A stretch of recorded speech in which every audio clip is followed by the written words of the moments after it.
But before we start our program, I would just like to give a few reminders to our dear participants. For the smooth flow of our program, microphones shall be muted unless asked otherwise. There will be an open forum after all the presentations, so please feel free to utilize the chat box to ask your questions, concerns, and even reactions. So it seems like we are now ready to start and excited to hear all the thesis presentations. Therefore, may I call on the head of the English Department of Universitas Pamulang to give us her welcoming speech, Ibo Triana. Let's give her a virtual round of applause.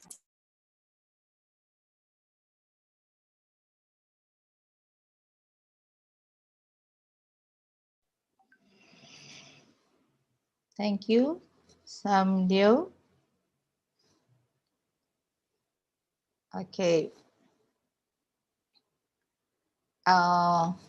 Assalamualaikum and salam sejahtera for all of you, my dear student, respected committee, especially Pak Septian and other lecturers, Pak Aziz, and then I also see Bu Yuli and also Bu Latifa, and my internship students from PUP, welcome to this webinar. And then also my dear students from English department, Dr. Pam, warm welcome to this language and linguistics studies from different perspectives and approaches. And I, Putriana, as the head of English department, feel privileged to welcome all of you in this webinar. And it is such a fruitful activity actually for the students, especially for those who will graduate from the university, to have this great occasion in sharing the ideas and also knowledge that full of insight and experiences. And then we do hope that it will improve your self-confidence in presenting your paper in front of the audience later on. Yeah. And finally, I also would like to say that may everyone enjoy this webinar and gather some wonderful, cheerful memories with you later on. That is why I said that welcome again, the intensive students and also UNPAM students to have this kind of fruitful activities. Thank you. Assalamualaikum warahmatullahi wabarakatuh. Terima kasih, Ibu, for that very welcoming remarks. What a good start to begin our program, right? So I know that everybody is excited about the highlights of this seminar, which are the thesis presentations from the student interns of the Polytechnic University of the Philippines. So without further ado, let's now have first our first presenters for today. So their study is entitled Variants of Harassing Language in Twitter on hashtag Duterte Maniac, hashtag Iha Ako, and hashtag NOTOSOGIE, that will be presented by Christine Morillo and Regina Lizzie Granada.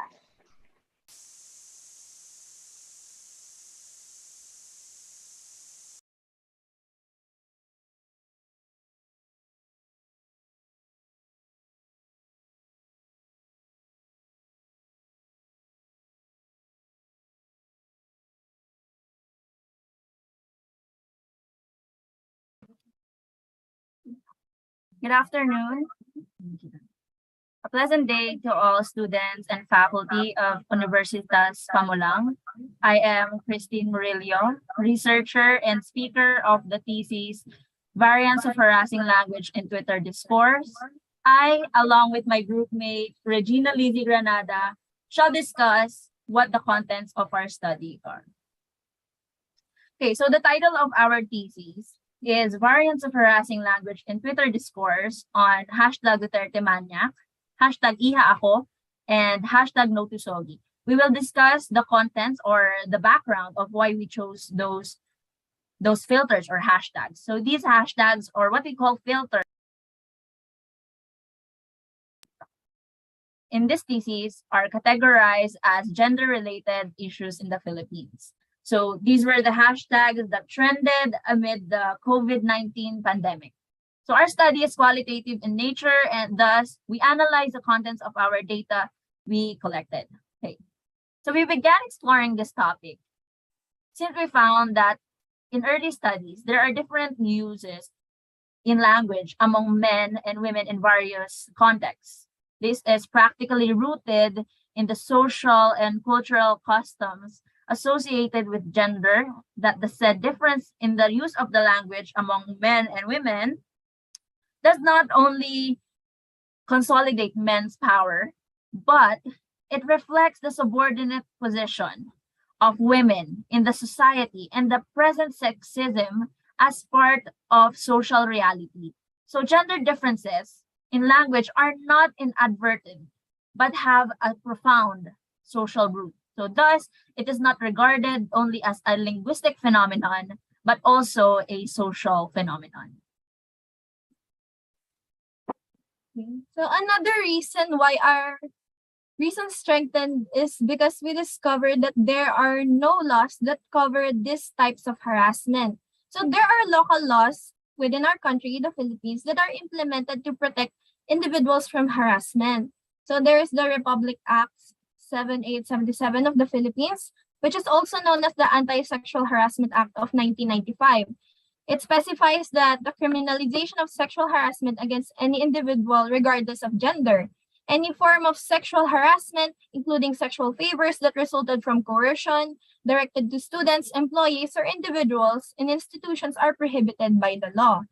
And we also have the cyber libel, which is also punishable under the Cybercrime Prevention Act of 2012, Republic Act 10175, and as indicated in Section 4 of RA 10175, any forms of unlawful acts of libel as defined by Article 355 of the Revised Penal Code that is done through computer systems and online setting is an offense of cybercrime and is therefore punishable.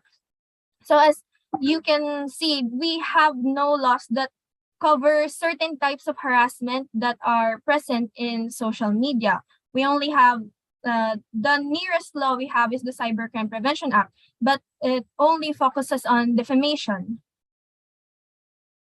So the state and concerned agency shall take up sufficient authority to prevent and combat such offenses by facilitating detection, investigation, and prosecution at both the domestic and international levels according to the law. So the established gender differences in language promoted by the social and cultural customs are also evident in the context of harassment.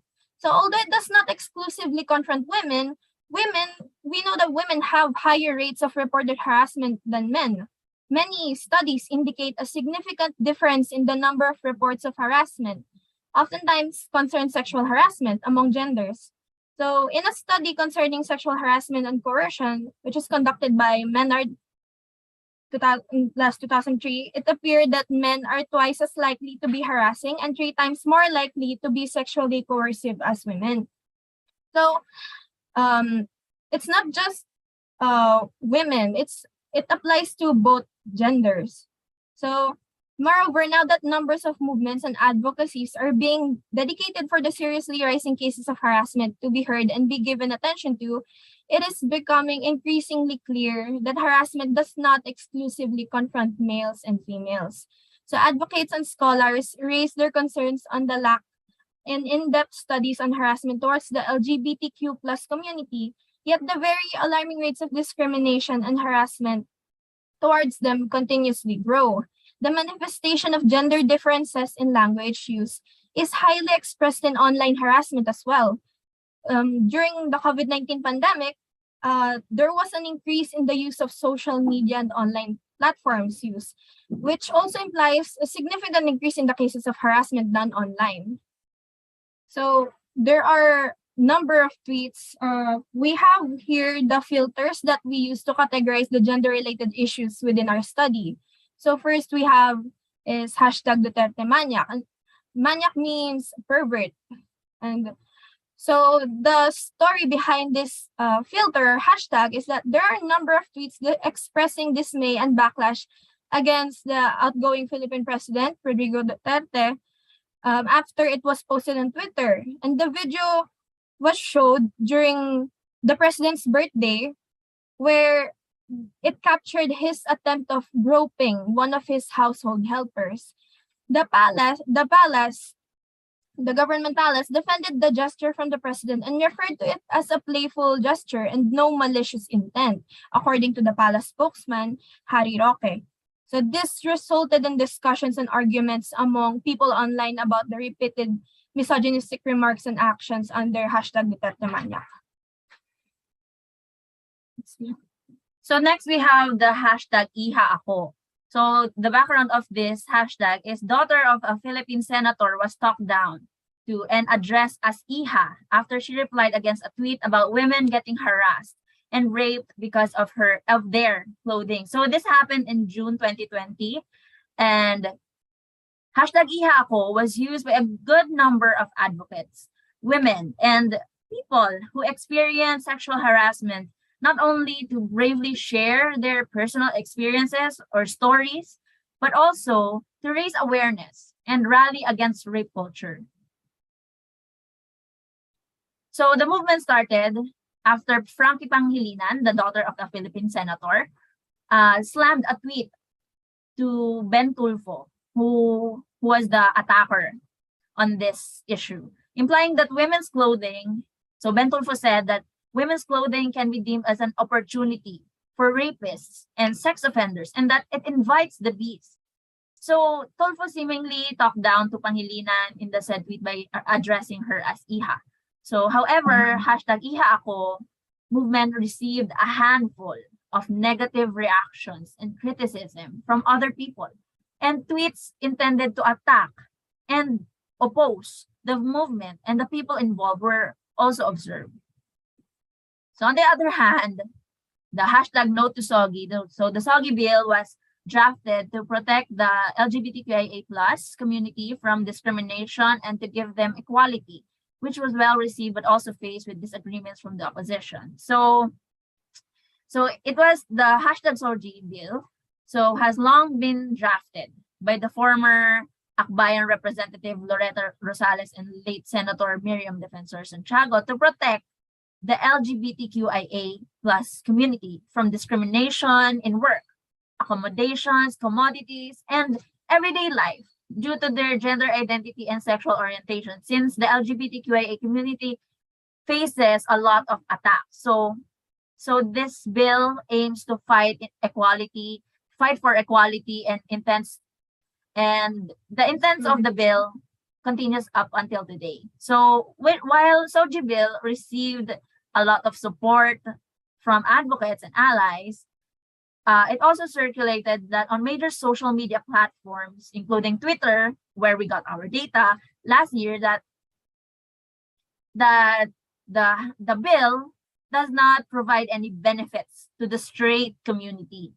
And disagreements from oppositions were expressed online under hashtag NOTOSOGIEBILL. So suggesting that pedophilia are among the sexual orientations endorsed by the LGBTQIA+ community. So how can you say that pedophilia is part of the LGBTQIA community? So harassment online is continuously spreading due to social media's ability to rapidly spread information, both false and factual. So the issue of harassment in public social media platforms are dangerous due to its influence to make an individual commit an actual crime. So harassment is an actual crime even if it happens online. So no internet user is guaranteed to be safe from harassment. So even if you're in the comfort of your own home, you are not safe from harassment. So in fact, every single user is prone to become victims. So since the internet was established, the problem of online harassment. So the problem of online harassment is widespread. So even though online harassment is widely occurring here on social media, there is no concrete definition for it. So how can you call something as, how can you say that the tweet or the post is already consider that as harassment. So that's why there are no laws that cover this type of harassment, because there is no definition for it. So that is why there are no, so the perpetrators are often free to express what they want to express on social media, because there are no crimes that will fall under it. Okay, so gender harassment is a type of harassment that is not sexual in nature. Instead, they are targeted due to the individual's or group's sex or gender. So it is victimized due to this type of harassment exists, yet it is not given much attention. So probably women have attention, but not all genders. Maybe children are focused regarding online harassment, but not all genders, not men, not the LGBTQIA. Mostly it's focused on women and children only. So this harassment is a subtle version of sexual harassment aimed to deter women, to prevent them from transgressing in male-dominated domains, rather than being a direct expression of sexual attraction. So part of the reason why this type of harassment is not also given much attention to is because it is kind of ingrained in our culture, in our society. This type of harassment has been occurring like decades before, and that's why most people overlook it. Sometimes they don't even think of it as harassment. Sometimes they think of it as something normal within the society. So within our study, in our statement of the problem, we aim to answer two questions.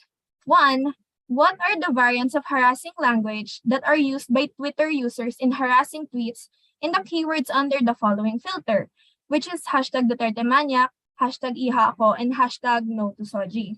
And two, what is the most common variant in harassing tweets used in the following filter, which is hashtag #DuterteManiac, hashtag #IhaAko, and hashtag NOTOSOGIE as well. So we followed Rezvan's theory about harassing language. So he categorized harassing language not only to the specific words found in the text, but it relies on the context as well.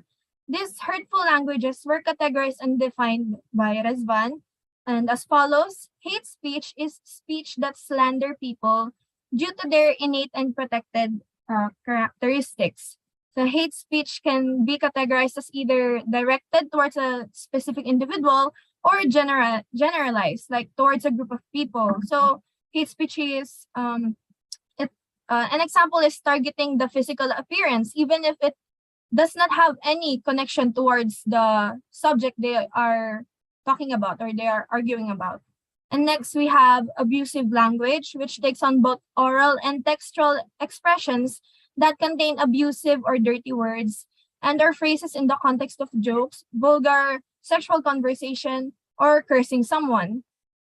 Offensive language can be often confused as hate speech due to instances where people use offensive language and curse words in the same post, which makes hate speech detection difficult.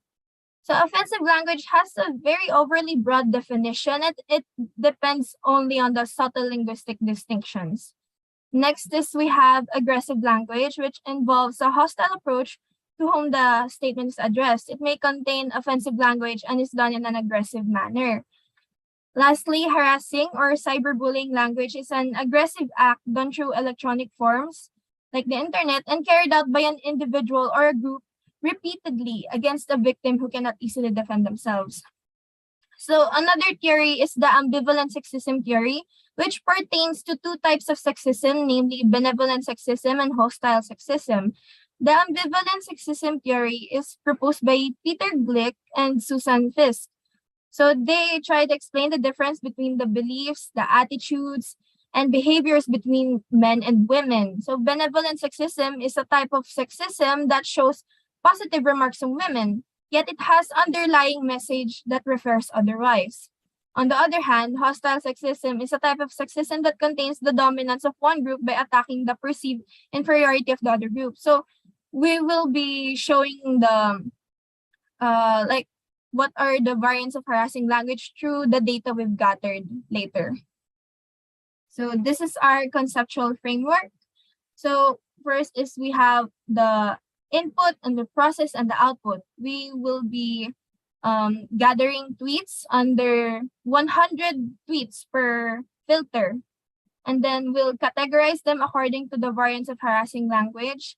And then next is the most common variant of harassing language and the prominent language used in harassing tweets will be identified.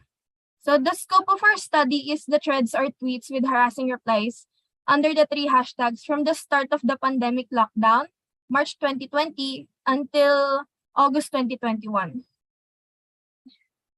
So a quick recap of the variants that we are categorizing. So the variants are offensive, abusive, aggressive, hate speech, and cyberbullying language. Okay, so here, let's begin with hashtag Duterte Mania. So the most common variant of harassing language found under this filter is offensive language. So out of 100 tweets, we collected 55 of them. So these are the examples. So let's read them one by one. So yeah, so disgusting, what a pig, physically pig and mentally pig. So those kinds of words fall under offensive language. So more examples, if you're an employee and your boss did that to you, that's harassment. Why would you normalize it? I guess you're also a pervert. So this tweet has good intentions at first, but at the end, it also attacked the receiver. So next. So the second common variant of harassing language is abusive language. It was found 25 times out of 100 tweets. And we already translated the Filipino tweets to English to make it more understandable. So it says here, Harry Roque, you truly are an idiot. Okay, you really are a son of a bitch. Those kinds of words fall under abusive language because they contain curse words. So next is hate speech. It was found 11 times out of 100. And these are the examples. So mostly these hate speech tweets generalizes certain groups of people. So they target the characteristics of the victims.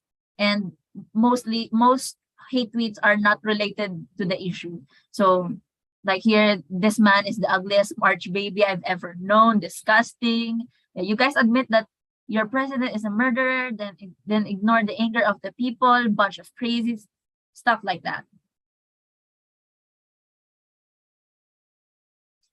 So the least noticed variant is aggressive language. It was found 9 times out of 100, and these are some of the data that we collected. So these tweets exhibit a hostile approach in regards to the issue being discussed, with the use of full uppercase letters and repeated punctuation marks, as well as threatening the addressee.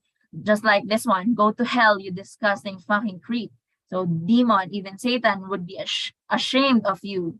So Duterte, like here in the last one, Duterte, you bastard, what an animal, you too, Roque. It contains uppercase letters, and usually uppercase letters pertain to the speaker shouting like that. So since there are five variants, we did not find cyberbullying language under the hashtag Duterte Maniac, since they were not repeated. The tweets were not repeated, and often the perpetrators only tweeted once or twice. Okay, so as for hashtag Ihako, so hashtag Ihako is mostly concerned with women and their experiences regarding sexual harassment. So the most common variant of harassing language that was found is also offensive language, same with hashtag Duterte Maniac, but this time it was found 62 times out of 100 tweets. So here are some of the data we collected, translated in English, You're an idiot like your dad who has no contribution to society. So you liked it because it felt good. Why didn't you scream, idiot? Truly an attention seeker because you're not pretty. You really need attention. So the other theme evident in the tweets was victim blaming.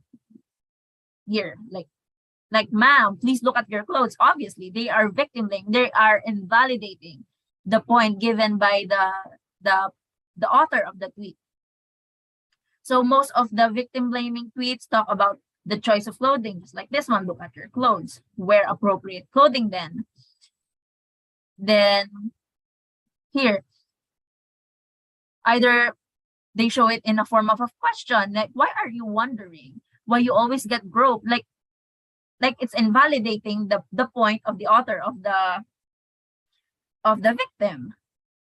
Like it's something your fault. But why do you think you got groped? It's like that. So the second common variant is abusive language. It was found in 22 tweets.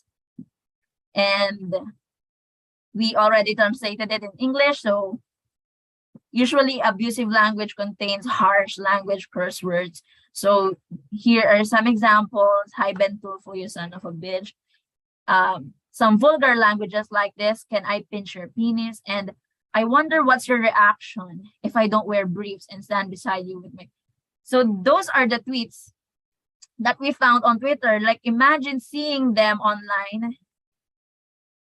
seeing harsh and vulgar language that are not related to the topic anymore. So the third and fourth common variant in hashtag #IHAAKO with both 8 tweets are hate speech and aggressive language. So here are some of the data we collected, and it is directed to insulting the addresses physical attributes like facial appearance. So dramatic when you're not even pretty. People with ugly facial proportions are usually assholes. So those are counted as hate speech. So here are some of the data we collected under aggressive language, like he deserved every bruise he got, to be honest. Nail polish and cutting off his penis would have been a better punishment too. Like take off Tulfo, the thief's clothes, and tie him up opposing. Those are aggressive language. And they are showing physical acts of violence or sexual violence.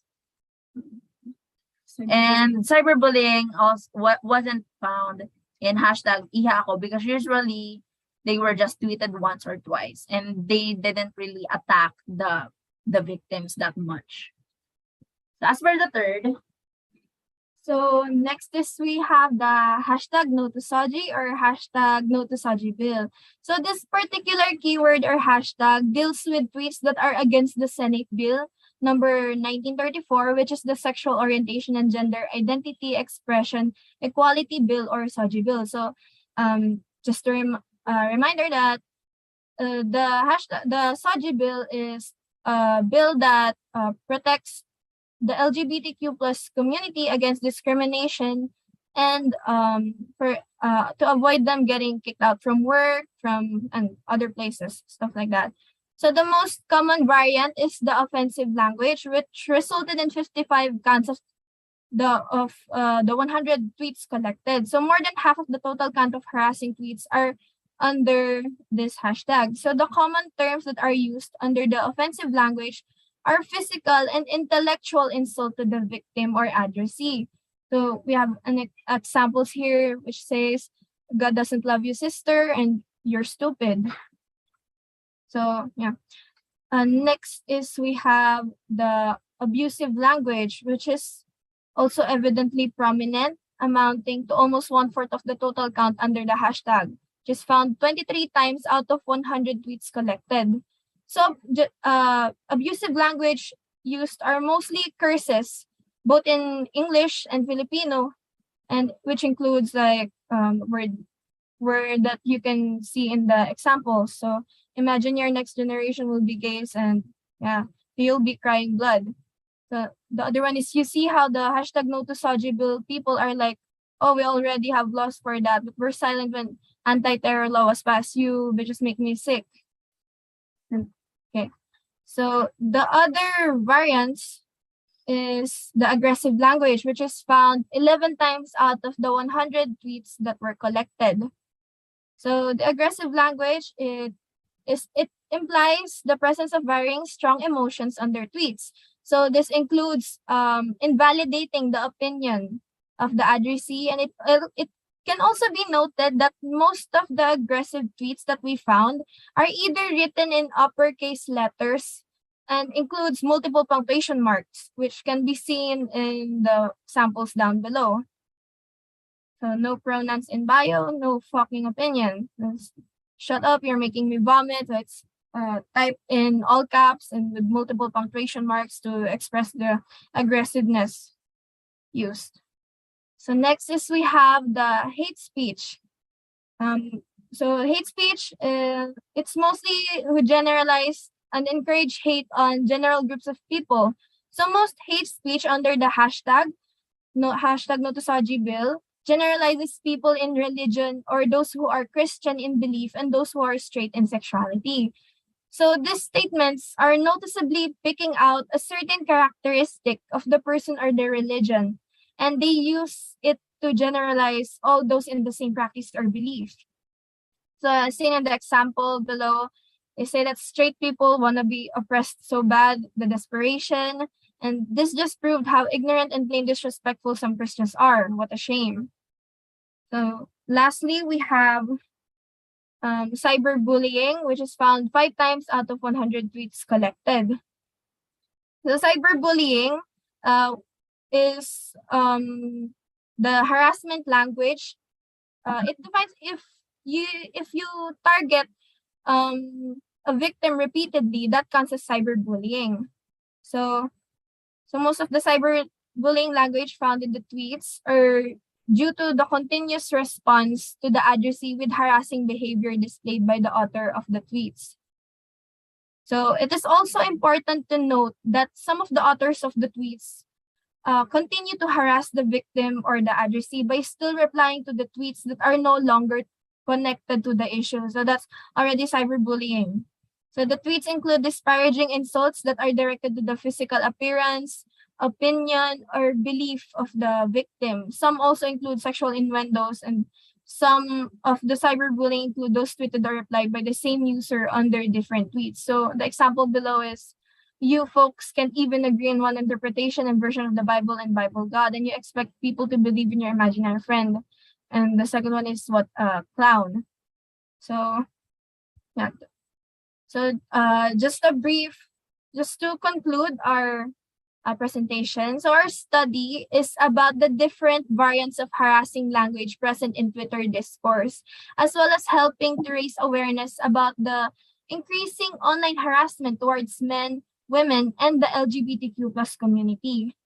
So to the future researchers that are interested in following this type of study, since we did not have a large pool of data because of the limited engagements we could find, since the scope of our study was only through the pandemic lockdown of March 2020 to August 2021, we recommend that you do this with a larger amount of data for a more in-depth analysis of the variants of harassing language. So the future researchers may also shift to a quantitative type of study that could arrive at other alternate perspectives, as well as focus on other gender-related issues that can also be used as a focus for your research paper.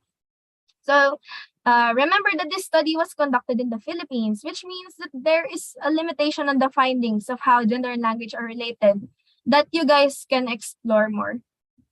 Thank you. That is all on our thesis presentation. Thank you, Christine and Regina, for sharing your study with us. Again, there will be an open forum after all the presentations, but you may now type your questions for the first presentation and the presenters will answer it later. So reminder in typing your question to avoid confusion, please include the number of the presentation that you're going to ask. So for example, If your question is for the first presentation, type presentation number 1, and so on. So now let's move on to the second presentation of the thesis paper. So their study is entitled Students' English Speaking Anxiety and its Relationship to the Oral Class Participation and Distance Learning by Princess Valerie Reyes and Hermine Calalin.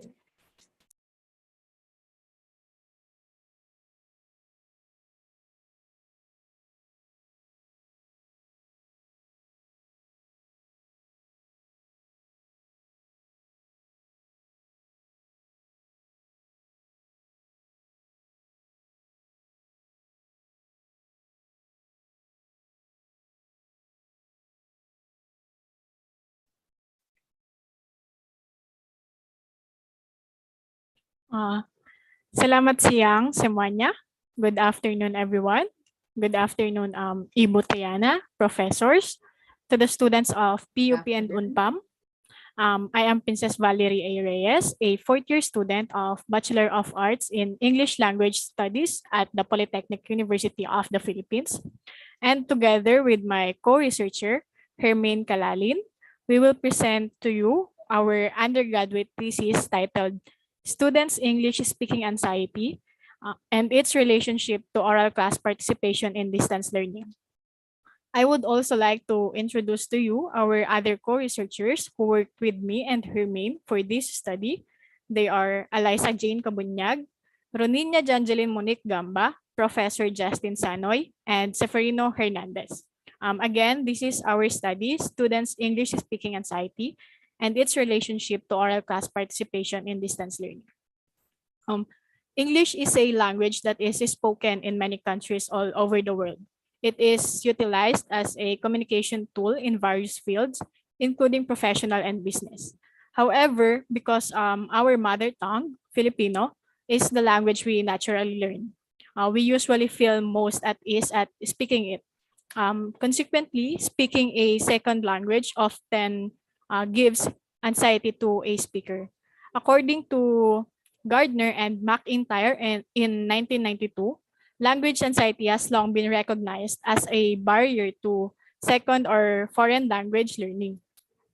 It is an adverse emotional condition that might affect how you learn or acquire the target language.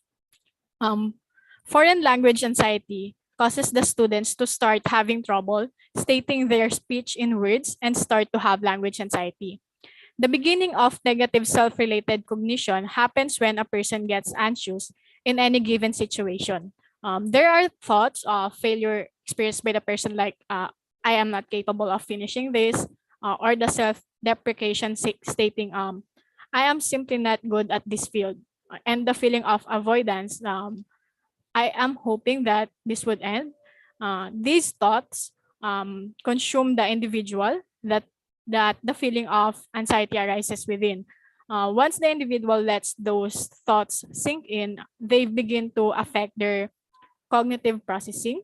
And these thoughts make thinking harder and can sometimes lead to failure and more negative cognitions. Foreign language anxiety is characterized as a complex of self-perception, beliefs, attitudes, and actions linked with classroom language acquisition due to the distinctiveness of language learning process. There are already several studies about language anxiety. However, its relationship to oral class participation, especially in distance mode of learning, have not yet been provided by other researchers. So in order to fill this gap, the researchers conducted this study and explored more on the relationship between English-speaking anxiety and the oral class participation of Filipino students in distance learning.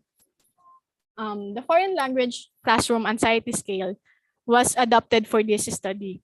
This framework was developed by Horwitz and Cope in 1986 to define language anxiety as a variable that students of ESL or EFL experience. The FLCAS is classified into 3 categories. First, the communication apprehension.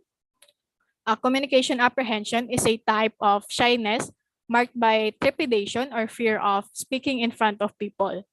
Communication apprehension can manifest itself in a variety of circumstances, including difficulties communicating in pairs or in groups, or the oral communication anxiety, in public or the stage fright, or in listening to or learning a spoken message or the receiver anxiety. The second category is fear of negative evaluation by others. The fear of being judged negatively identifies students' fear of negative judgments or assessments from others, anxiety over others' evaluations, fear of observing conditions, and the concern that others will negatively appraise oneself are all terms used to describe the fear of negative assessment or evaluation. And lastly, fear of test anxiety. The fear of failing causes test anxiety, which is a type of performance anxiety. Test anxious students have unrealistic and unreasonable expectations of themselves and believe that anything less than perfect, their exam results is a failure. This study also aimed to determine the students' level of oral class participation during their communication classes in distance learning and correlate it with their English speaking anxiety. The framework proposed by Mac Roski and his colleagues in 1987, the willingness to communicate theory, defines the person's proclivity to initiate communication with others if given a chance. On the other hand, second language willingness to communicate was defined by McIntyre and his colleagues in 1998 as the willingness to engage in conversation with a specific person or people at a specific moment using their second language. This figure shows the concept of our study. This study has two main variables, the students' English speaking anxiety and their oral class participation. The first variable, which is the independent variable, serves as the basis for students' English speaking anxiety.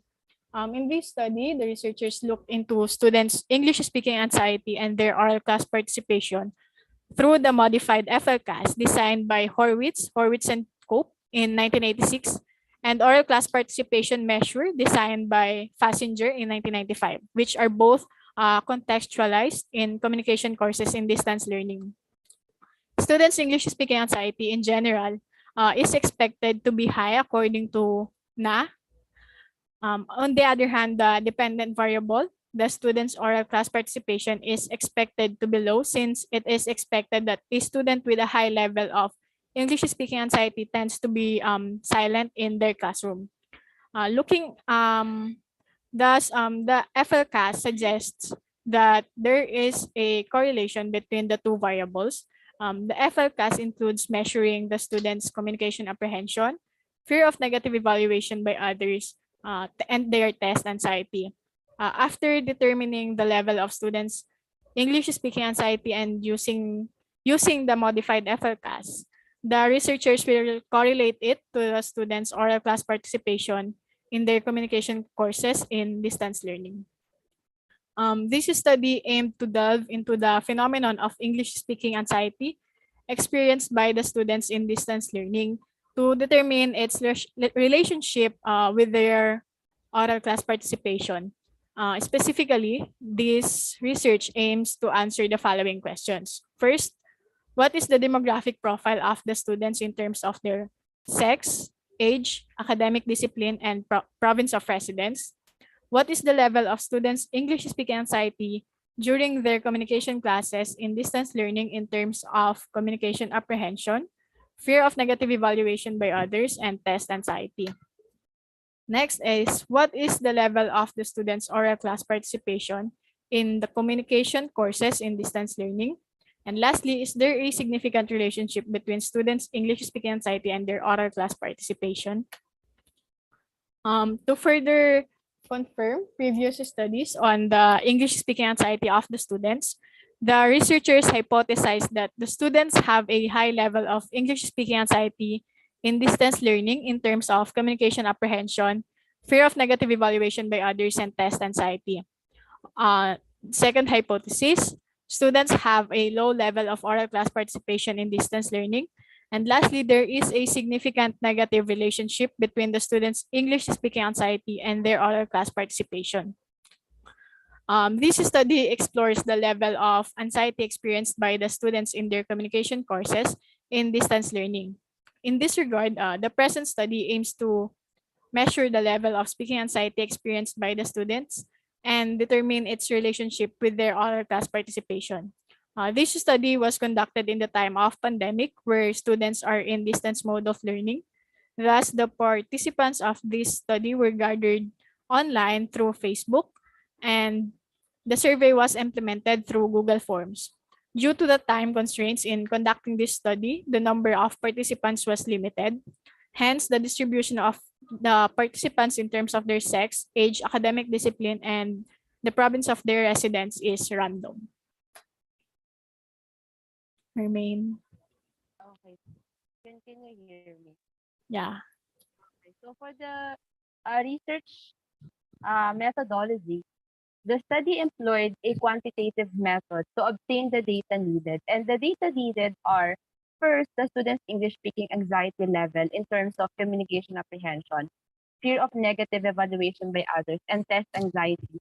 Second is the student's level of oral class participation in distance learning. So there are a total of 102 undergraduate students enrolled in any program from different universities taking any communication courses such as purposive communication or speech communication in the school year 2020-2021. So this study is used a non-probability sampling technique wherein the researchers selected the respondents whom they deemed fit to participate in the study. For the research instrument, the researchers were able to utilize a two-part questionnaire. The first part includes the Modified Foreign Language Classroom Anxiety Scale, or the FLCAS questionnaire, proposed and developed by Horwitz et al. In 1986. The second part contains the Modified Oral Class Participation Measure designed and created by Fassinger in 1995. For the statistical treatment of data, all the mean score of each respondent was computed, and the information and all the data collected were analyzed and interpreted using statistical tools, including SPSS. But it is not just SPSS that we use. We also use statistical tools like Mann-Whitney-U, Kruskal-Wallis-H, and Spearman's Raw test of correlation. For the categorization of the student's English speaking anxiety in terms of communication apprehension, fear of negative evaluation by others, test anxiety during their communication classes and distance learning, here are the range of the mean scores and the interpretation of each level. So for 1.00 to 1.80, the interpretation is relaxed. For 1.81 to 2.70, the level is low anxious. For 2.71 to 3.50, the interpretation is moderately anxious.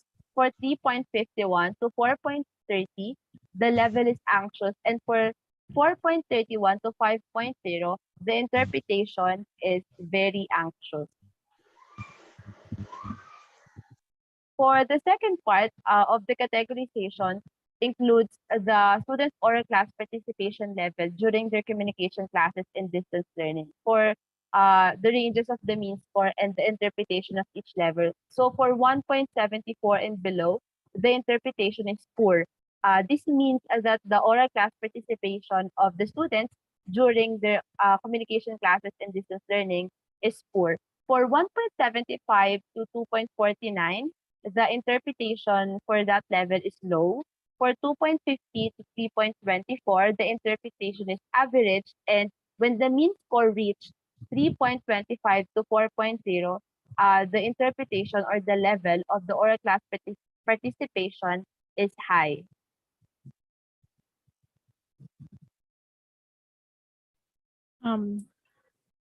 This study had 102 respondents, 74 females and 28 males with ages ranging from 16 to 30 years old. The second age group, 19 to 21 years old, represented more than 3/4 of the total respondents. This means that the most students in this study are most likely in their second or third year in college. The first and third age groups, 16 to 18 and 22 to 24 years old, respectively, come in second and placed with 5 respondents each. Furthermore, the last group, 28 to 30 years old, where the oldest respondents belong, where the oldest respondent belongs, had 1 respondent, and most students in this study came from the business discipline, while 27 of them came from humanities discipline. 25 came from natural and applied sciences with 20 respondents. This study also looked at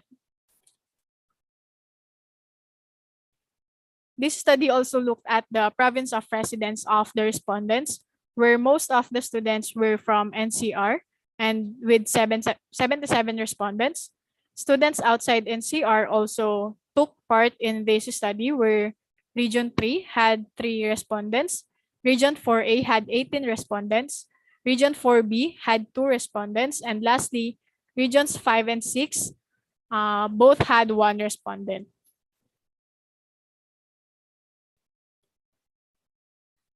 In relation to the result of the participants' responses according to their sexes, this study suggests that there is no significant difference between male and female respondents in terms of their communication apprehension, with a p-value of 0.949.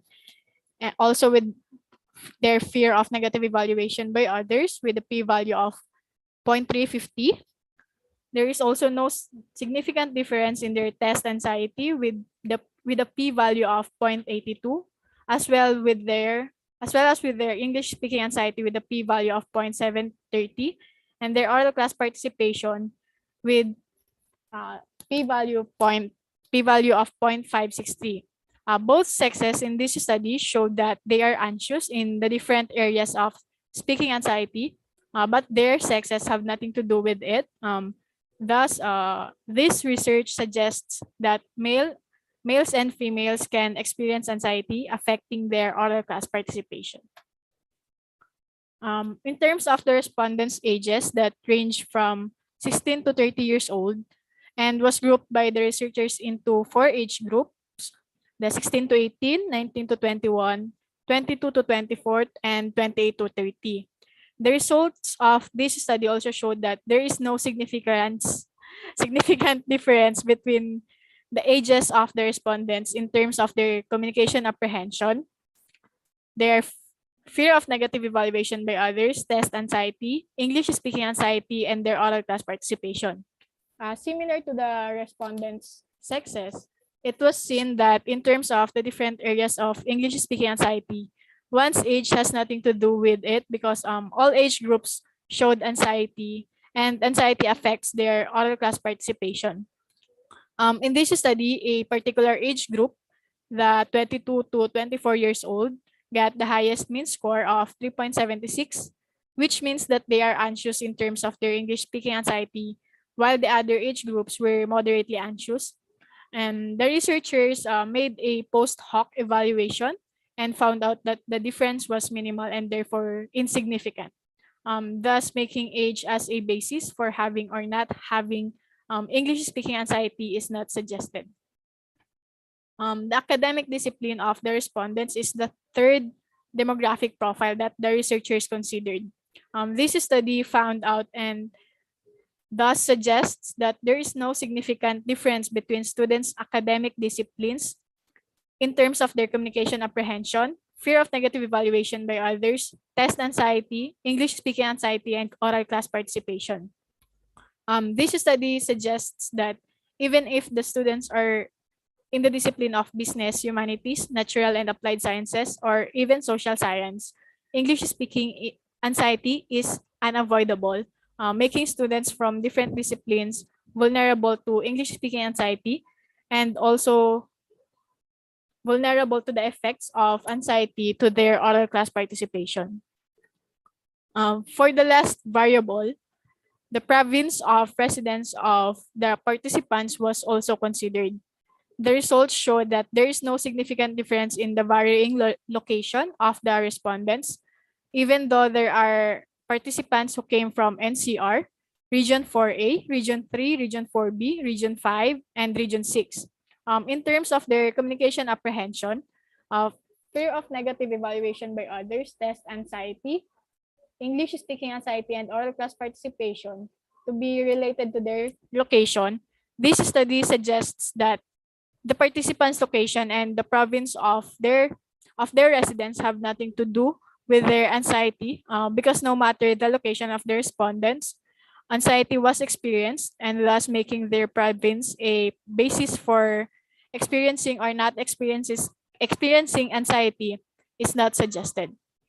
Also, their province difference has nothing to do with how anxiety affects their oral class participation, because it was seen that the respondents, even those from NCR or the Bicol region, Region 5, are experiencing English speaking anxiety, and their oral class participation in distance learning was affected. This study verified the first hypothesis of this research, which suggests that university students are anxious when speaking in English, especially during their communication classes in distance learning, as seen in their mean score of 3.48. Students are anxious in terms of communication apprehension and fear of negative evaluation by others. And in terms of test anxiety, students are moderately anxious, respectively gathering a mean score of 3.63, 3.6, and 3.2. Now for the level of student oral class participation and the interpretation, the mean score is 2.48 and the interpretation is low. This means that the students have a low oral class participation in their communication classes and distance learning. And this result confirms the second hypothesis of the study.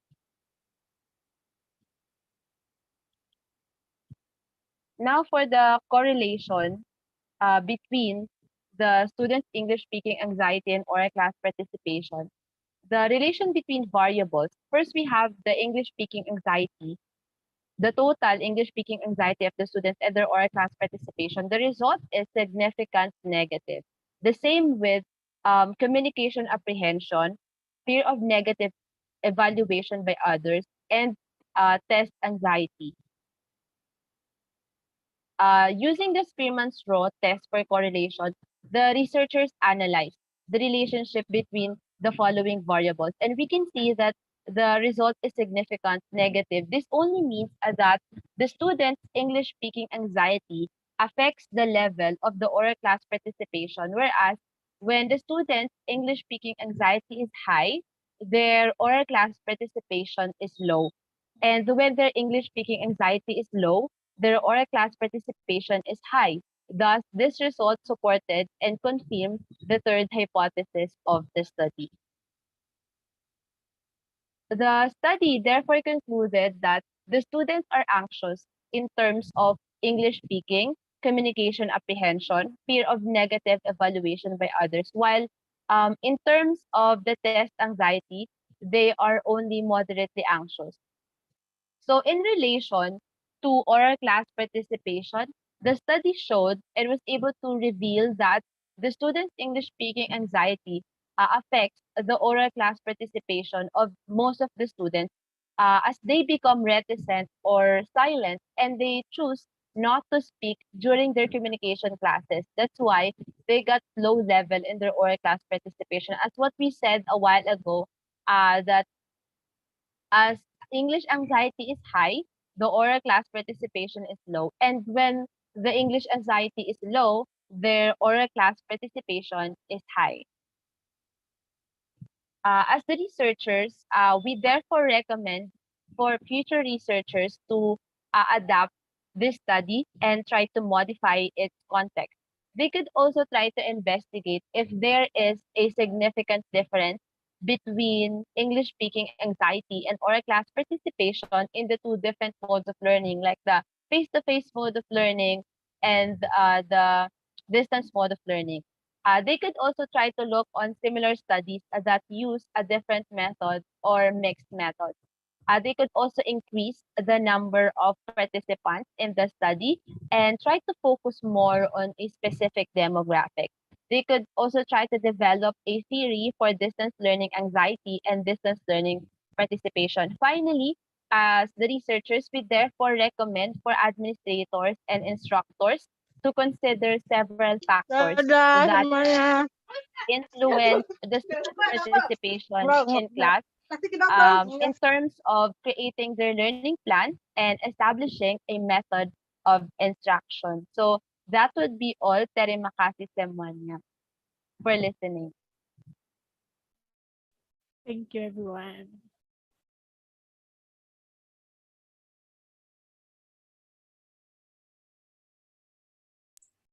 Thank you, Valerie and Charmaine, for sharing your wonderful study. I'm sure you are as hooked as I am on the presentation, so I am encouraging everyone to share your inquiries and curiosities, and then later on they will give their responses. Okay, so now for our last presenters this day, let's welcome Armin Paraiso and Christine Pauline Crisostomo as they present their thesis entitled Violation and Floating of Grice Maxim in Selected Interviews of Duterte During His Term.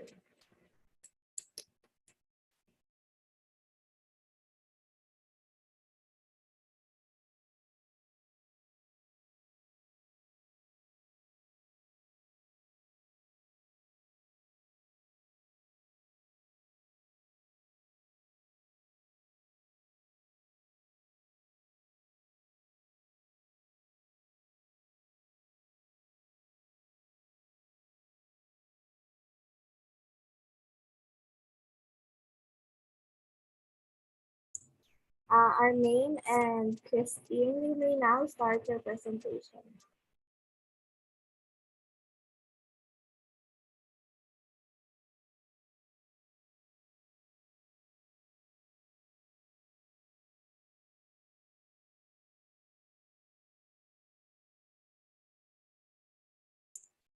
Pak Abdul, they are requesting if they could be a co-host so they can share their screen.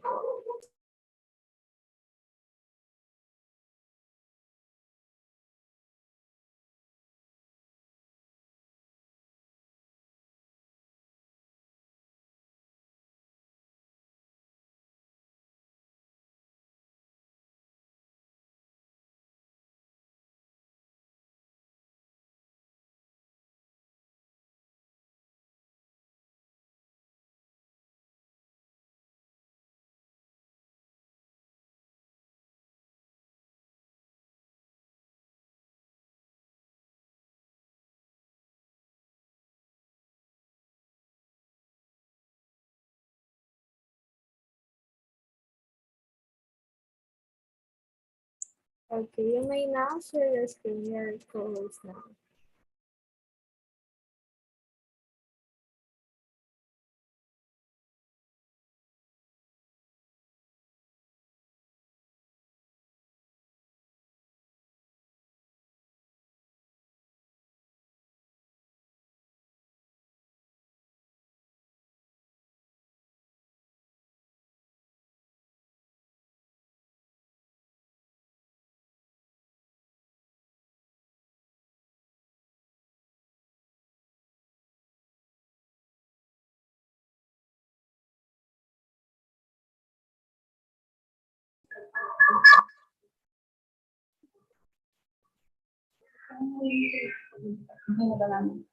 Okay, nag-start na ba ito?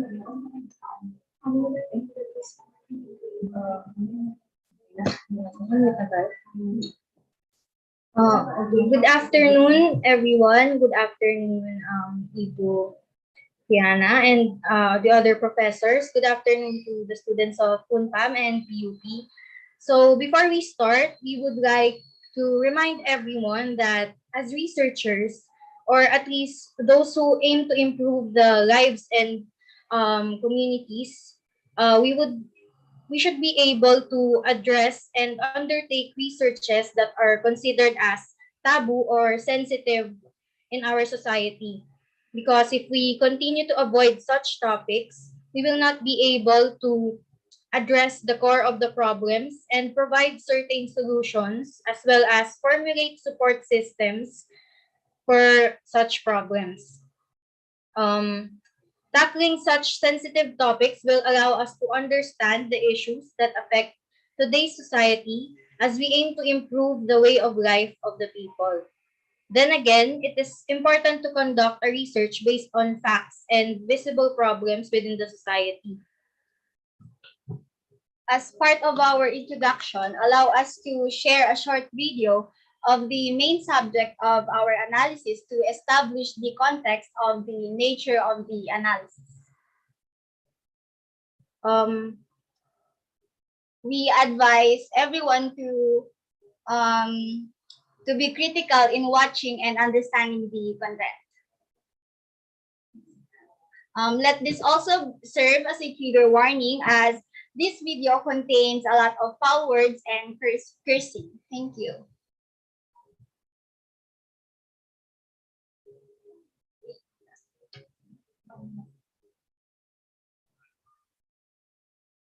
Mind you, human rights commission. There is no law. There has to be no. Do not keep on complaining about my mouth, because my mouth is not the prophet. It cannot bring down a country, but it can erase generation. Right? Ang issue dito po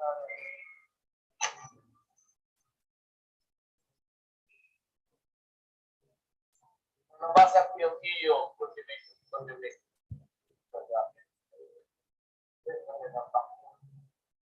Right. Tapos yung iyo ngayon, that's the God to condemn it. Once again, I repeat it. Back to you. We are a nation na napakaraming attitude. Itong Amerika, itong mga EU, itong mga progressive countries, they kept on hammering. Sabi nila marami na 3,000 na daw. Hindi na lang inisip na mga ulol na to. Utang ina nila.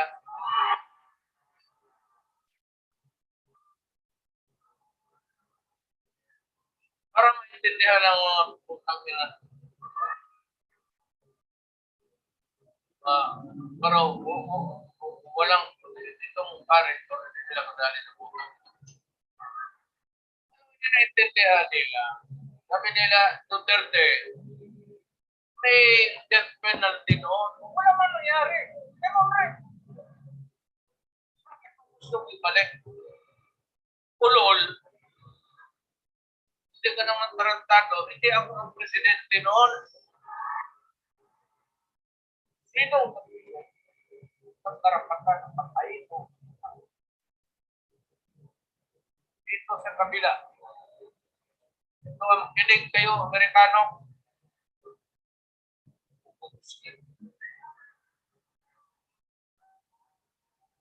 Dito. Anong kasalanan po sa inyo? Kayong mga gangster, kayo nga sa Pilipino, pinikuha po ang ninyo, kaya kayo namamatay ganito.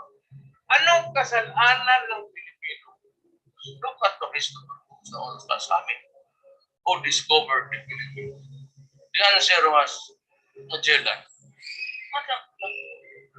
Kung ako ang presidente, sampaling kita pag ginawa ko. Kaya lahat ng adik, sira-ipin, nagkakain, kaya nagpapun tapos, kung ang kamera magbilinan, kesa, tayo dito sa akin, diyan talaga ako babayag na sirain ang bayan. Lumabas yung Human Rights, State Department, Obama, EU. Ginanon ako, and every time they said, we will cut our assistance. Sabi ko sa kanila, utang ina ninyo. Huwag mo kaming gawing aso. Hindi, walang resibo. Basta hingin na lang ng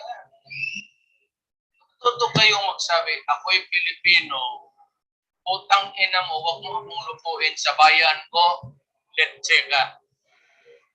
Pero, yan ang turo ng seminar ni Duterte.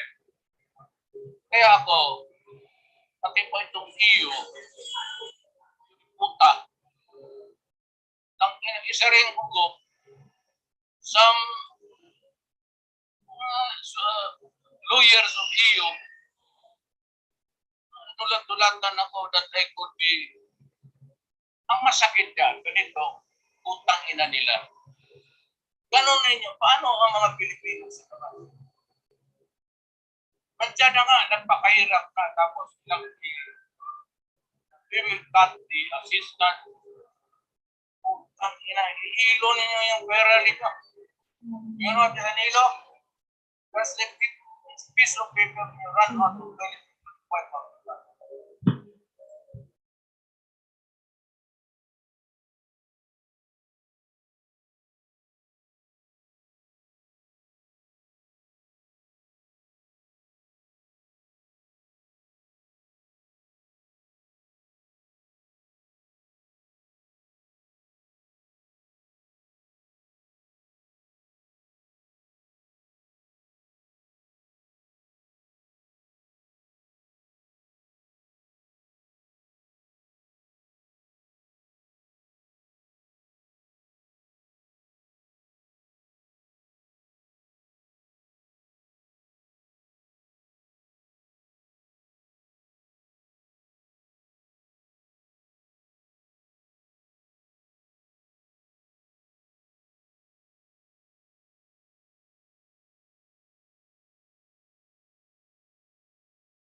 Christine, there is no sound in your presentation, but maybe you can now proceed to your main presentation.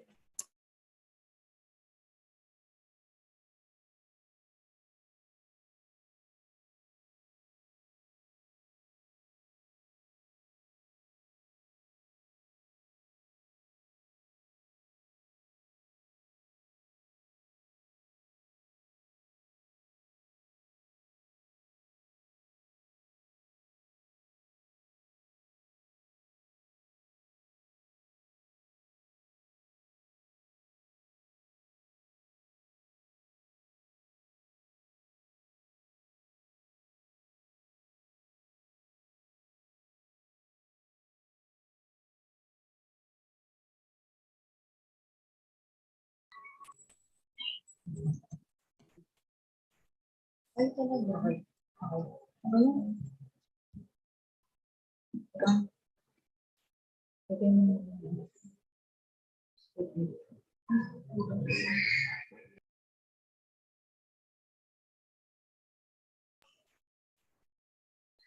We apologize. It seems like we are having a bit of a technical issue on our end, but let us proceed to our presentation now. The 16th and now outgoing president of the Philippines, President Rodrigo Roa Duterte, won in 2016 by a landslide win with 81% out of 54 million registered voters here in the Philippines and the registered Filipino voters all over the world. His reputation for thuggery, nepotism, and mouthing off was as entrenched as his ignorance of the etiquette expected of those in public office. That is according to Lookhant in 2018. As noted by Sheila Coronel, the director of Tony's Scabell Center for Investigative Journalism, Duterte does not like the press, dismisses journalists as everything from bullshit to garbage, and in some of cases has lived up to threats of getting even. And according to the Diplomat in 2018, although the Philippines has long been one of the most dangerous places in the world for journalists to operate in, Duterte has raised the concerns even further on a number of fronts, from his army of cyber trolls to human rights issues that have intensified during his watch. And in Reporters Without Borders, the Philippines ranked 127 out of 180 countries in 2018 in World Press Freedom Index, following the government threats, media restrictions, and the murder of 4 journalists, making the Philippines the deadliest country for journalists in Asia. These controversies surrounding the statements and remarks of President Rodrigo Duterte gained varying concerns and reactions from the people and researchers. These concerned people on his lack of structural organization and focus in presenting his ideas. That is according to Cayabyab in 2016 and cited by Sabio and Lintao in 2018.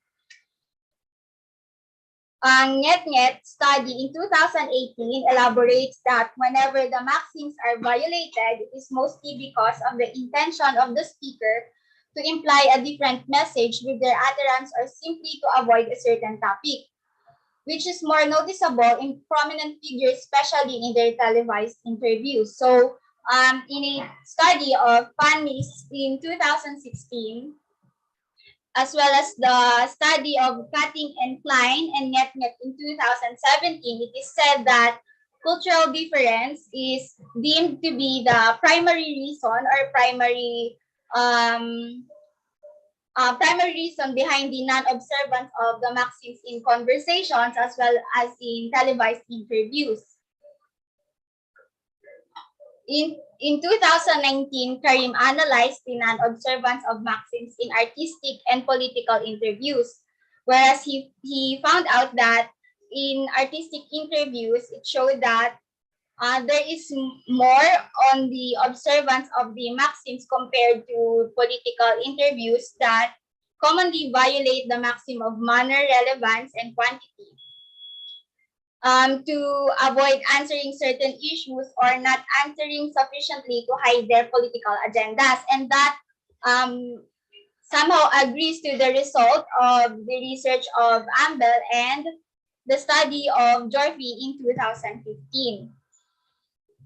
So the main objective of our study is to analyze or find out what are the most violated or flouted maxims of conversation by President Rodrigo Roa Duterte in his selected interviews during his term.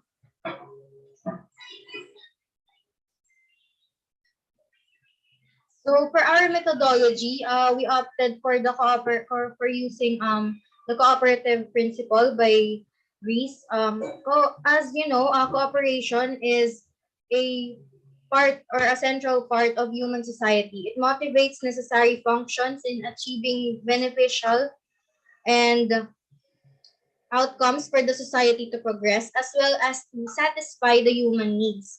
According to Aristotle, human beings by nature are social animals, and therefore we seek cooperation as an integral part of survival and well-being. According to Paul Grease, in order to be cooperative, people should maximize having a conversation that should assume that the utterance of the speaker is a potential interference in the personal rights, autonomy, and wishes of the receiver. Hence, the need to formulate the utterance in a certain way to achieve a mutual conversational ends. So in order to make your conversational contribution, such as is required, at the stage at which it occurs by the accepted purpose of the direction or talk exchange in which you are engaged. This is said by Greece. So Greece's study states that in a conversation, there is an expected contribution that should be made by both parties. In this contribution, it should be made depending on the content and flow as required by the conversation. And at the same time, it is inappropriate at the time and the manner. This expected contribution is coined as the cooperative principle. Greece proposed this principle as a prescriptive standard to be taken in consideration when people engage in communication. Successful conversation is a conversation which fulfills the goals of the cooperative principle. In general, the cooperative principle is a guide for proper communication and information exchange between the speakers and the listeners. To further elaborate, Ayunon states that the cooperative principle is about creating a difference between what you are saying and what you mean. The speakers are also making assumptions on how the listeners will give many meanings to what they are saying. Thus, they are taking this into consideration while expecting cooperation in order to engage in a meaningful conversation. Under the cooperative principle, there are set maxims that are determined in categories to which the conversations must follow in order to observe the said principle and achieve optimum results in understanding the information shared within the conversation. So first is the maxim of quality. First is the maxim of quality, where the speaker tries to be factual, accurate, and not give information that are not backed by evidence. Second is the maxim of quantity, which entails being as informative as you can and give information as needed and no more. Maxim of relevance, on the other hand, is where the utterance is intended to be relevant and pertinent to the discussion itself. The maxim of manner is made when the maxim of manner is when the speaker tries to be as clear, brief, and as orderly as possible and avoiding ambiguity and obscurity. However, as the maxims stand, non-observance of these maxims occur inevitably in many contexts, such as literature, religion, humor, and jokes, in written and oral context for a number of reasons. To clarify, Levinson then states that the non-observance of these maxims does not mean that there will be a communication breakdown. Most often, non-observance of these maxims happen in daily conversations deliberately or unconsciously. Failure to observe such maxims result in violation or flouting of the maxim. To clarify the difference between the two, in the study of Khosravidase and Sadevandi, the violation of the maxim occurs when the speaker deliberately violates the maxim to create a misunderstanding or in order to mislead or deceive the listener. For the flouting, on the other hand, it occurs when the maxims are deliberately ignored to generate an implicature. Levinson asserts that the difference is that in flouting, the speaker must make it a point that the listener is aware that the maxim is violated intentionally in order to generate implicature and encourage their interlocutors to read between the lines to distinguish the meaning behind what is stated. Paltridge, on the other hand, further assured that in flouting the maxim, the speaker is not deliberately trying to mislead or to deceive the speaker in contrast to violating it, but is deliberately speaking without observance of the maxim in order for their interlocutors to focus on another meaning. However, other researchers pointed out that other factors may be involved. Alvaga pointed out that anxiety comes with speaking, results to violations and flouting, while Fahmy explained in his study that the maxim violations can result from different expectations from the interlocutors that are not mutual. The study showed that the speakers violated the maxims in their everyday conversations due to their expectations that there were no rules concerning their governing or concerning their conversations. PANMI also provided evidence that the violation of the maxims may result from cultural differences, citing Cutting and Klein study, which is elaborated before.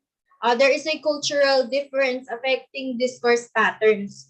The result of the study allows the Indonesian participants, which violated the maxim of quantity most because it is a habitual aspect of being polite to give more information than required. As said before, Nget also observed in his study that the cultural differences of Malays also directly related to their violation of Asian maxims. So to further stress, cultures and intentions, as established by Nget, pose a connection between the violations and floutings of the Grecian maxims and culture. Nget elaborates that it is because the intention of the speaker implies a certain message that avoid a certain topic. Um, Although the intention is evident in everyday conversations as observed by researchers, it is more noticeable or prominent in figures that are or public figures that are famous, especially in their televised interviews. Due to the scope of these televised interviews, we deemed it rather important to undertake a study of a prominent public figure with massive influence, which is PRRD or President Rodrigo Duterte in this case. The non-observance of such Grecian maxims in political conversations, such as debates, speech, and interviews, has become increasingly obvious nowadays. Well, Karin's study analyzed the violation and art of political interviews. While in the interviews, both interviews showed that the maxims are either violated or flouted within different sets of maxims due to different reasons. The artistic interviews, said before, showed more observance to the maxims other than the political interviews. So as I may stress, we said that the political interviews violate the maxim of manner, relevance, and quantity the most. So our study, the politicians as the subject in this study, especially violate and flout maxims that is similar to the different studies before, which are that of Jorpis and others. So to clarify, the scope of our study are randomly selected interviews, specifically 5 interviews from PRRD's term, PRRD President Rodrigo Duterte, from his presidency up to the present, which is in our case up to March 2021. For the limitations of our study, it is about the limitations of selecting randomly and only 5 interviews that we analyze using the Grice's principle. So for our results, in transcript 1, we the interview is with Al Jazeera, a news satellite network from the Middle East. The transcripts 2 and 3, on the other hand, are interviews with Rappler, a news website company based in the Philippines.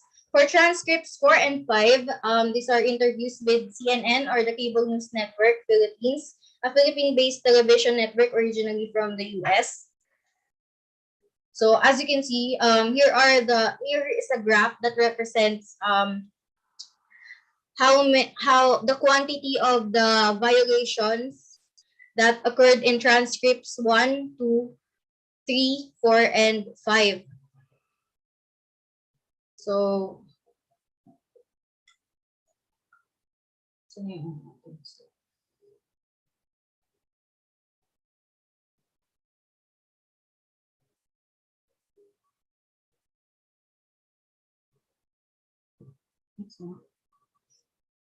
So as you observe, in transcript 1 of the interview with Al Jazeera, PRRD violated all the Grecian maxims for a total of 83 counts, while PRRD violated the maxim of manner most with 16 occurrences.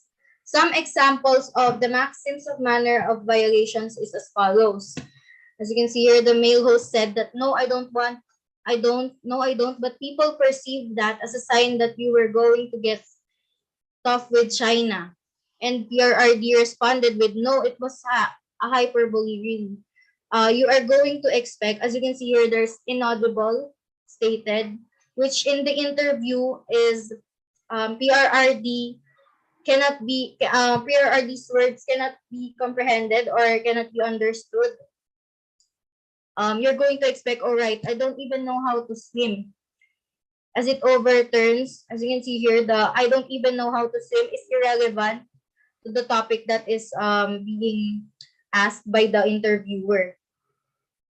So another one, so why did you say that when you were referring to a hyperbole that stressed the point that we will not give up anything there? As you can see, most of the examples that you can observe, there is a certain miscommunication between them, as PRRD's answers are not relevant or rather far from what is being asked by the interviewer. Following that is the violation of maximum relevance with 9 occurrences and the maximum quantity for 4 occurrences. Lastly, the maximum relevance with the least violation count is the maximum of quality with only 2 occurrences. In transcript 2, PRRD violated the maximum of manner for 11 times, the maximum of quality for 5 times, and the maximum of relevance for only 3 times. The maximum of quantity was not violated in transcript 2. Some of the violation of the maxims of manner include, as you can see here, the maxim of manner. Nothing, you only have, as said by the interviewer, my functions as a president, I am all right. Sir, let's talk about your health. It's been 3 years, and as you can see here, PRRD or Duterte abruptly answered or cut the interviewer while speaking, which violates the maxim of manner in waiting for the turn of the speaker or the turn as a listener in order to speak for yourself. So wala mo ng plano ngayon, or there is no plan for the meantime, sir. And then PRRD ambiguously said that, well, I said ayun ang standard niya for all, which means that's his standard for all, which ambiguously or not clearly unclearly answers the interviewer's question. For other results, in transcript 3 and 4, there are significantly less violations as both interviewers were relatively shorter than the other ones.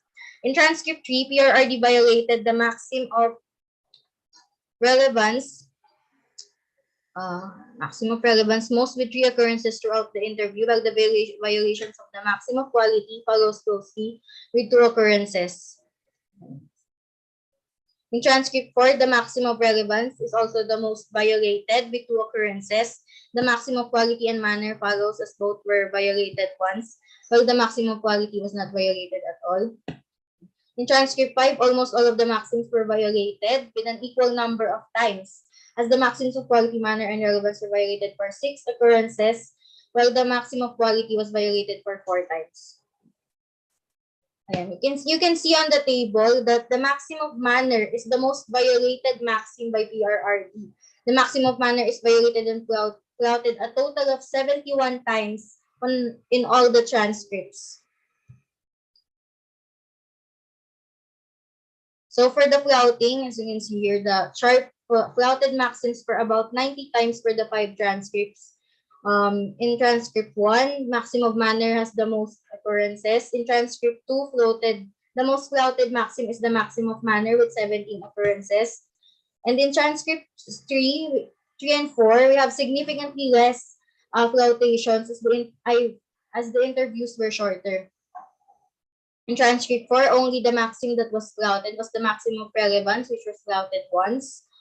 And as you can see in the results, the maximum of manner was also the most flouted maxim with a total of 35 occurrences. So for our discussion and conclusions, the result of the data analysis showed that the maxims were violated and flouted for 173 times in all interviews. The most violated maxim is the maxim of manner, as stated before, and the maxim of relevance following, And the most flouted maxim is also the maxim of manner, which is flouted for 36 times. In total, the most violated and flouted maxim is the maxim of manner, and following that is the maxim of relevance. So, to conclude, to provide you a clear purpose of our study in a subjective lens, as risky as it is, we mainly chose this topic in order to allow others to understand the importance of critical listening, reading, and thinking, especially considering the extent of the influence of the speaker, such as PRRD, which is a president of a country, and the intention behind the non-observance of the maxims.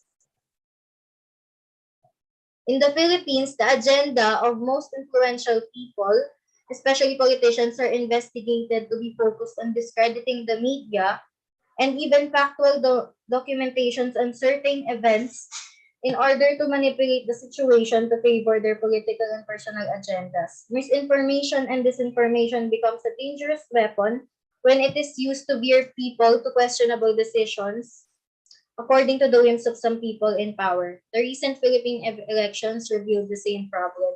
We hope that our study will be able to provide other researchers with a basis on creating a study that will allow people to question or understand the importance of critical thinking, since the main purpose of this cooperative principle is to facilitate a conversation that ensures that there is proper and flowing communication between speakers. It is important that the speakers or the intent of the speakers as well as the influence of the speakers will be used in a correct manner. You have something to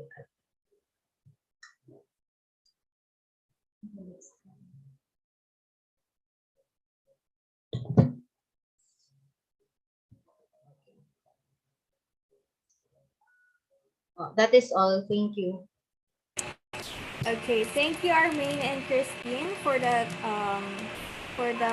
sharing your study with us. So congratulations to all our presenters today. So now it's time for our open forum. So may I call on our moderator Janela to lead the open forum.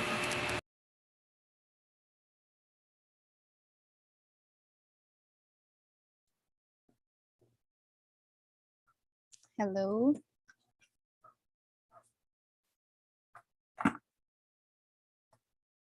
So good afternoon, everyone.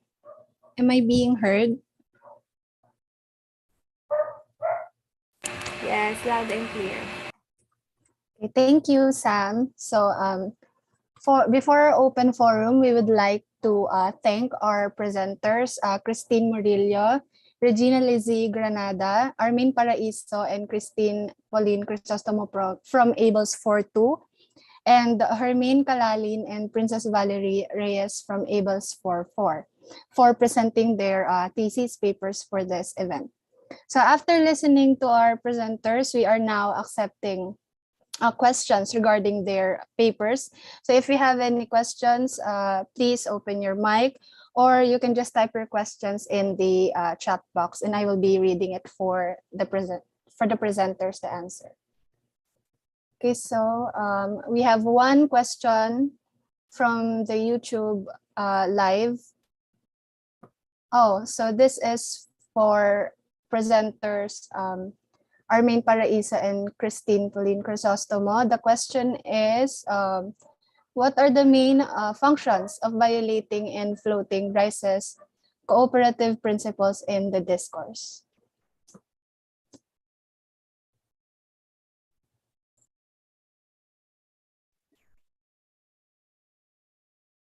Hi. So basically, the difference between violation and flouting of maxims is in violation of maxims, the speaker is intending to mislead, misinform, or to assert a personal or a certain agenda to their listeners, while in the flouting of the Gricean maxims, the speaker only intends to encourage the listener to read between the lines or to imply a different meaning. To put it simply, sarcasm, it falls under the flouting of maxim, while misinformation, misleading, and disinformation, it falls under violation of Gracian maxims. Thank you, presenters. So we hope that answers one of the questions. Do we have any other questions from other participants?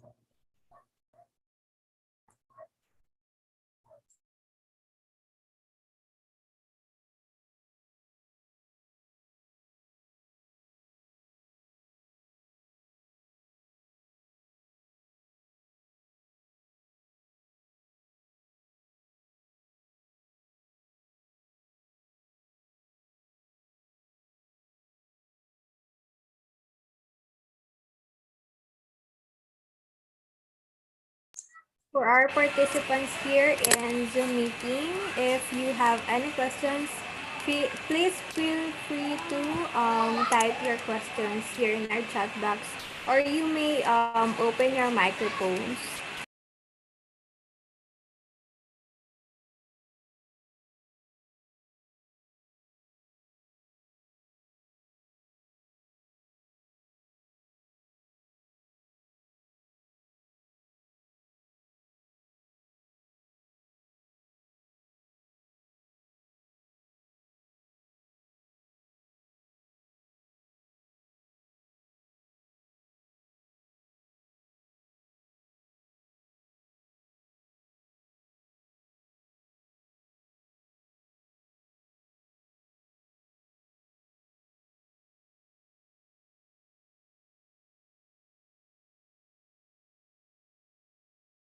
Okay, I think we have another question. Okay, we have another question from YouTube.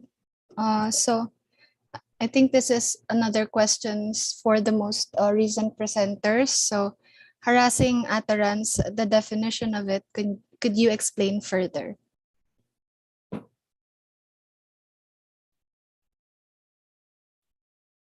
Oh.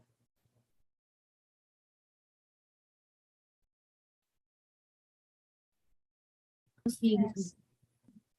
Oh, is this for Christine Marilia and okay, Regina Elizabeth.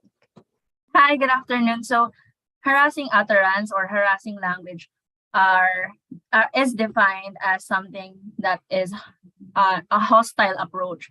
So the variants alone can define the meaning of harassing language, such as it contains abusive words, aggressive words, hate speech, and offensive words. So those variants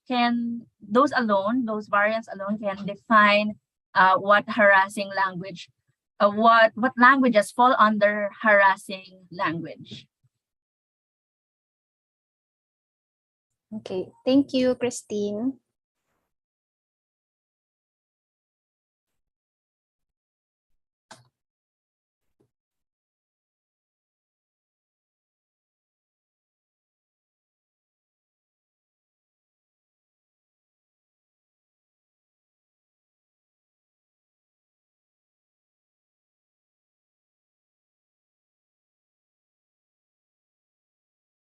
Okay, so we have another question from YouTube. So what is the difference between utterance, statements, clause, and sentence, and how can we use the terms in analyzing harassing language?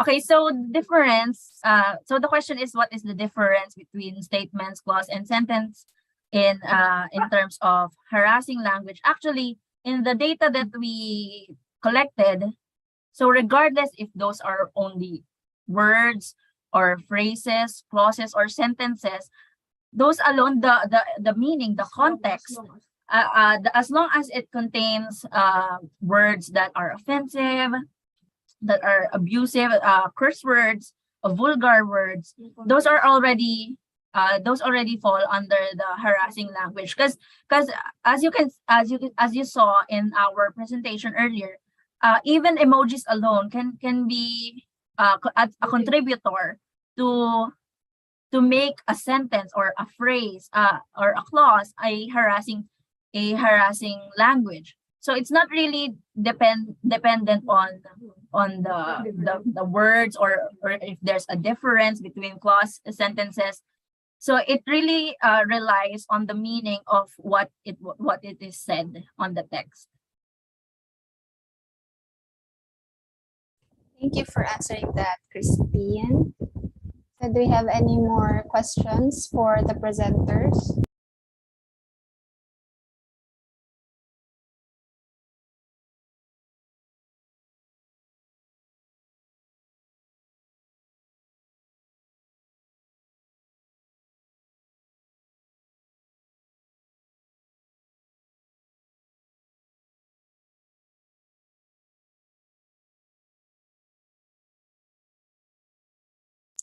Okay, I think let's close the open forum now. So we have reached the end of today's event, but before we officially end our webinar, may I request those who can turn on their cameras to please do so. For the photo op of So Technical team, please do the honor to capture this moment. Thank you.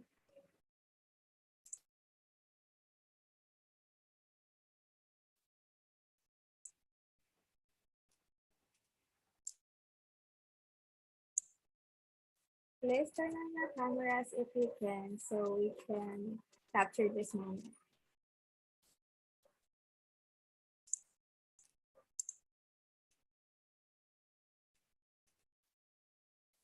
Okay, technical team, you may now lead the photo op.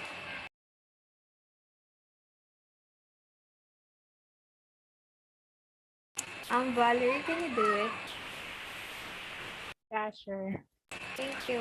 1, 2, 3. Next frame. 1, 2, 3. Okay. Done. Okay, once again, we are thankful to our presenters for imparting such a wondrous amount of knowledge and delivering such remarkable learnings from their studies. We are also extending our gratitude to our dear professors from PUP and UNPAM, and I would also like to express our sincerest gratitude to our attendees who stay with us today in today's webinar. So we hope that everyone's knowledge has been broadened, and we also hope that this motivates you to continually discover things and find answers through research. Again, this is PUP Unpam thesis webinar entitled Language and Linguistic Studies from Different Perspectives and Approaches. I am Sam, so see you at our next webinar session. Thank you, everyone. Stay safe and scholarly. Terima kasih. Thank you, Samdio, Janela, and the others. Thank you, Pa.